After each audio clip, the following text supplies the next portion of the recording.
ઉનામાં વેપારીઓ રાત્રે સુઈ શકતા નથી, સોસાયટીઓની અંદર ટ્રેક્ટરોની હારમાળા, એક ટ્રેક્ટર જાય બીજું આવે તો ત્રીજું આવે, ત્રીજું જાય તો ચોથું આવે, વહેલી સવારે શરૂ થાય દારૂ બેફામ.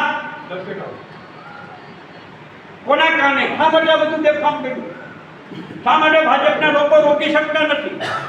રોકવા માટે કોણ જવાબદાર? એ દરિયાઈ પટ્ટો હોય કે બીજે હોય? સરપંચો રજૂઆત કરે, ઉપસરપંચો રજૂઆત કરે કે મારા ગામમાં દારૂ વેચાય છે, ખુલ્લા વેચાય છે.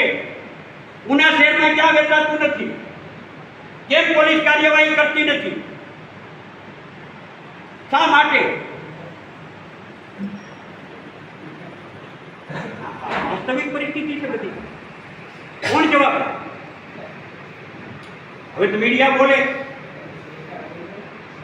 હું દીવ મિરર ને હું અભિનંદન આપીશ પત્રકારના.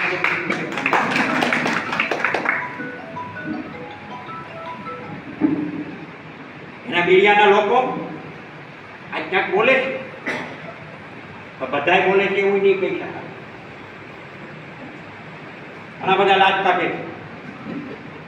જેમ ગોદી મીડિયા, આજે પણ ગોદી મીડિયા દિલ્હીની અંદર માની લો કે અંબાણીની હોય કે અદાણીની હોય ચેનલો, આજે વાસ્તવિક પરિસ્થિતિ હોય તો દેશની સંસદની અંદર રાહુલ ગાંધી વિપક્ષના નેતા તરીકે બોલવા ઊભા થાય, કોઈ પણ એની સામેથી માયા ઘટાવી લેવામાં આવે, સંપૂર્ણપણે જૂઠું હોવા છતાં દેશના વડાપ્રધાન રશિયામાં થઈને આપણો વિપક્ષનો નેતા મણિપુરને આસામના પૂર પીડિતોની મુલાકાત લીધી લોકો માટે, અને છતાં મીડિયા સાચી વાત ઉજાગર કરવા માટે. ઉના તાલુકાનું મીડિયા કે આજે જે કાંઈ માની લો કે કરે છે, સારી વાત કરે છે, ઉજાગર કરે છે, એ 25% નથી. 80% બેફામ ચાલે છે, કોઈ બોલવા તૈયાર નથી. બધાને લાજ કાઢવી છે.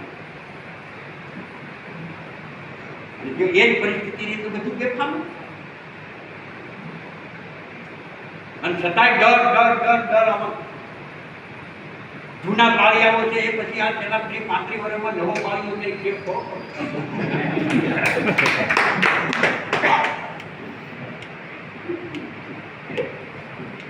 નવા પાળિયાઓ છે કે. નમસ્કાર મિત્રો, હું ફિરોઝ ઈરાની આજે તમને એક નવી વાત કરવા આવ્યો છું. દીવ મિરર ન્યૂઝ જોતા રહો, સબસ્ક્રાઇબ કરવાનું ભૂલતા નહીં અને શેર કરવાનું પણ ભૂલતા નહીં. સત્યની સાથે જોડાતા રહો.